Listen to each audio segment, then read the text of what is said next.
All right, so this submission we're looking at today comes from a creator, the Storybot. It's a commentary track on that whole public blow-up between Candace Owens and Ben Shapiro. Oh yeah, I saw this. It was, something else. It was.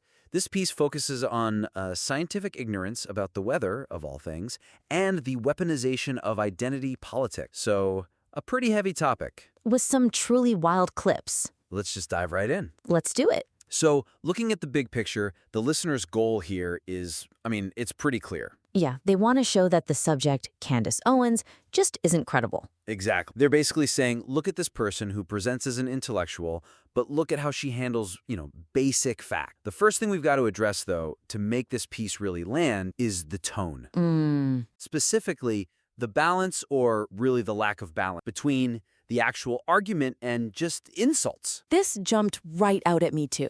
And look, I get it. I watched the source clips. Right. The things she's saying are, let's just call them scientifically creative. It's frustrating to listen to, but you can feel that frustration bleeding directly into the script. Oh, completely. It's saturated with pejorative. We're seeing dingbat, stupid, psychopath, dummy. Emotional, narcissist. Yeah, it's in almost every paragraph. And the problem isn't just that it's mean, This isn't about tone policing. It's a strategic mistake. It is. The user wants to highlight her lack of humility, her volatility. But when the commentary itself is so aggressive, using phrases like massive freakouts or calling her an emotional dingbat, the user starts to sound just as crashed out as the person they're critiquing. And that's the danger, right? You end up lowering your own status. Yes. You stop being an objective analyst, dissecting a problem, and you become just another participant in the shouting match. And audiences just tune that out. They do. If you spend 5 minutes calling someone stupid, you're not dismantling their argument. You're just venting. And the second the audience clocks at your venting, they stop trusting your judgment. You just sound biased. So the opportunity here is to pivot. The tone needs to become more clinical, more analytical. Let her own words hang her. Exactly. You don't have to tell the audience how to feel. Right. You want to be the straight man in the act. Let the subject provide the chaos. Let's take that temperature incident as a concrete example. Okay. This is where Owens claims snow isn't melting on her deck even though it's 40 degrees out, and she's implying it's some kind of, media conspiracy. It's a bizarre clip. And the user script responds by just saying, she's an idiot, and she doesn't understand that snow doesn't melt instantly, dummy. Which, okay, it's true, but it's also low-hanging fruit. It's not that interesting. No. A much stronger way to do it would be to frame it with this sort of dry scientific humor. Instead of she's an idiot, you could say something like, here, the subject attempts to refute the laws of thermodynamics by treating her deck as a unique microclimate, one that's apparently exempt from the freezing point of water. See, that is so much better. It's infinitely better. It credits the audience with intelligence. It says, we all know how ice works. Let's just enjoy the absurdity together. Right. It elevates the commentary from playground name-calling to this witty behavioral observation. It's dissecting, not just pointing and laughing. And this goes for the catchphrases, too. The user really wants to make dingbat a thing. They do. This is a dingbat moment. She's such a dingbat. But dingbat it's just soft, it's vague, and a little juvenile, maybe? I would say so, yeah. So imagine you replace dingbat with something like reactionary or uninformed. Okay. Later in the script, the user brings up that Owens seems to think Jews were solely responsible for the Atlantic slave trade and that she can't find Jerusalem on a map. That's a huge claim. A very heavy accusation. If you lead into that by calling her a woke dingbat, you just dilute the power of that point. But if you lead in by calling her historically illiterate or say she's demonstrating a profound gap in foundational knowledge, and then you show the map, that hits like a truck. It feels like a factual assessment, not just bullying. So the actionable advice here is pretty simple. Do a find and replace. Every time you wrote stupid, change it to incorrect or logically inconsistent. Yeah. Every time you wrote freak out, change it to a disproportionate response. You have to elevate the language if you want to elevate the critique. Which brings us nicely to the second major issue, which is how this whole argument is actually put together. The structure. Yeah, because even with a better tone, the current structure is just going to give the audience whiplash. Yeah, the organization of the commentary right now, it's very circular. And it really weakens the evidence. It feels like the user's watching clips on shuffle.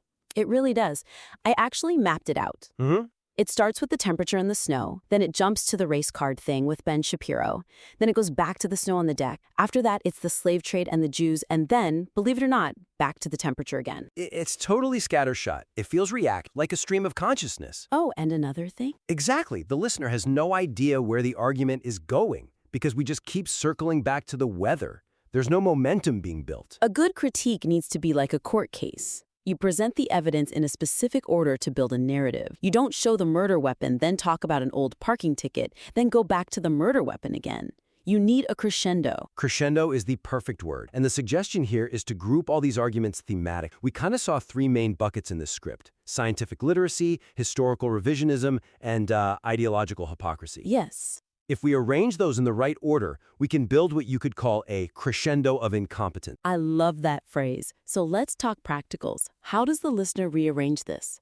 I think you have to start with the science. That's block one. Agreed. Get all the temperature and snow on the deck comments, every single one, and put them right at the beginning. It makes sense. It's the most absurd part of the footage. It's pretty funny, and it's low stakes. It's just weather. Exactly. So you deal with the absurdity of her claiming 40 degrees versus 32 degrees is some global conspiracy. You get the laugh, you establish that she struggles with basic facts, and then you're done with it. Nail that coffin shut, move on, and never mention the snow again. Right. Then you escalate. Block 2, the history. Move the stuff about the Jews' slave trade and the geography errors into the middle. Now you're signaling to the audience. Okay, the snow thing was funny, but this part? This is actually dangerous. You're showing the ignorance isn't just about her deck, it's about rewriting history. That definitely raises the stakes. And it sets up the perfect climax. Block 3, the betrayal of principles. You save the whole Ben Shapiro N-word hard R segment for the very end. This is so important. Right now, that hard R moment, where she dares Ben Shapiro to use a racial slur, is just buried in the middle of all the weather talk. It gets completely lost. But it's the strongest emotional point of the whole piece. It's pure hypocrisy. Ending with that lets the user pivot to the whole playing the race card argument as the real climax of the story. It gives it a narrative arc. You're taking the audience on a journey. Step 1, she can't read a thermometer. Step 2, she doesn't know history. Step 3, she betrays her own supposed principles to win a fight. It turns a simple list of complaints into a real character study. And speaking of that character study, this leads to our next point. Because right now, the critique is missing a huge opportunity to use her own past work against her. I noticed this too. The user clearly knows her background. They mention her book, Blackout, and how her whole career was built on arguing that, racism doesn't exist or is at least overblown. Right. But it's just a throwaway line near the end of the script. It's totally buried, and it shouldn't be. That context is the entire weapon. The point isn't just that she's playing the race card against Shapiro, it's that she's doing it after selling millions of books, arguing that very tactic is illegitimate. That's the whole so what of the piece right there. That's it. So the critique needs to be centered on that contradiction. They need to pull specific quotes or ideas from her own work to anchor the argument. Okay, let's get concrete. The script reacts to the clip of her telling Shapiro to just hard R it. The user just says something like, "You've gone there. You're done, woman." Which is fine. It's a reaction, but it's generic. Very generic. So how do we sharpen it? We explicitly bring in Blackout. Instead of "you've gone there," the user should say something like, "The author of a book dedicated to ending the victimhood narrative is now weaponizing that exact narrative against a former ally the moment she's challenged on facts."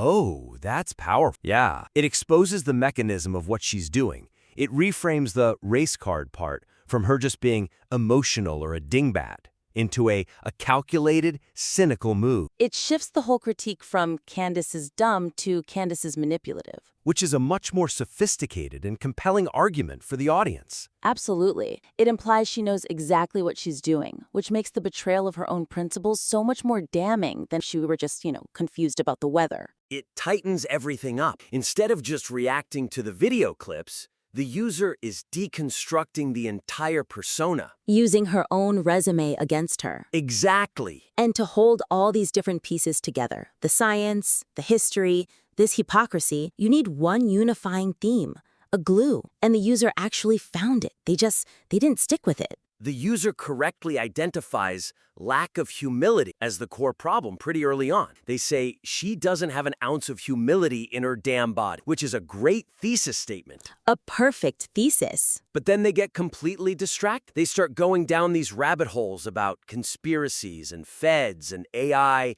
and how she thinks everyone is out to get her. The user gets sidetracked by her defenses. In the clips, she's yelling, "You're a Fed, you're a bot," and the user spends 2 minutes trying to argue, "I'm not a Fed, I'm a real person." It's such a waste of time. It's just noise. You're debating the distraction instead of analyzing the tactic. The suggestion here is to use that humility theme as a framing device for every single section we just talked about. Stop arguing about whether you're an AI and start asking why she calls people AI. Because she can't admit when she's wrong. Exactly. It's a defense mechanism. So use humility as a refrain. For the science part, you could frame it like a humble person checks the thermometer. A proud person invents a conspiracy about the sun on their deck. I like that rhythm. It simplifies all the chaotic talk into one simple moral failing. What about for the history section? A humble person accepts a correction on the transatlantic slave trade.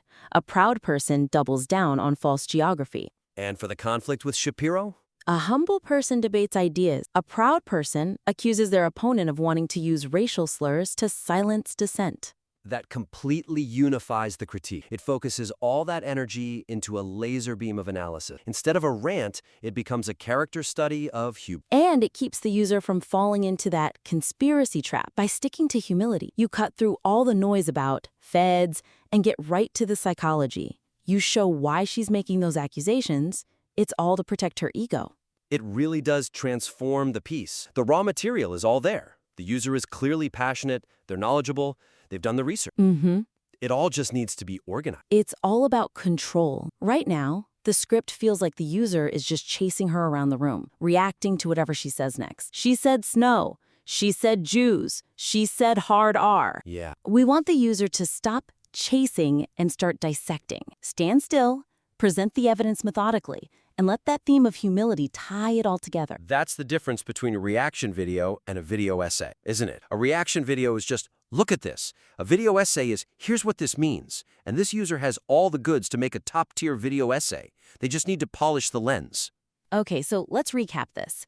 We've got a really solid submission here that's just being held back by its own temperature. What are the big takeaways? First, the tone. Scrub all the insults. The dingbats, the stupids, the dummies, they have to go. They lower your status and they make you look like a bully. And replace them with behavioral analysis.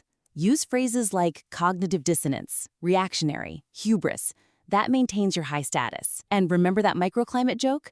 Use wit, not a sledgehammer. Second, the structure. Kill the circular logic. Don't loop back to the snow 3 different times. Restructure the whole thing thematic. Go from science to history to hypocrisy. Build that crescendo of incompetence. Start with the funny, low-stakes stuff, and with the serious character-damaging betrayal. Third, weaponize her history. Don't just mention blackout as a little aside. It needs to be the hammer. Exactly. Contrast her past writing on victimhood with her current use of the race card against Shapiro. That proves hypocrisy and bad faith, which is a way stronger argument than just proving she doesn't get how freezing points work. And finally, wrap the entire thing in that humility theme. Use it as your refrain from start to finish to keep the audience focused on the core character flaw, not all the noise. I really want to see the version of this script where that hard R section is the climax. I think that could be incredibly powerful. It's such a volatile clip, and if it's handled with surgical precision instead of just shock value, it could be a definitive take on her career right now. It will be. So, to the listener, you have the insights. You have the evidence. The clips you chose are gold. Now just give them the structure and the tone they really deserve. Scrub the insults, reorder the blocks, and thread that humility theme all the way through. We look forward to seeing the next draft. And that does it for this critique. Keep challenging yourself to be better.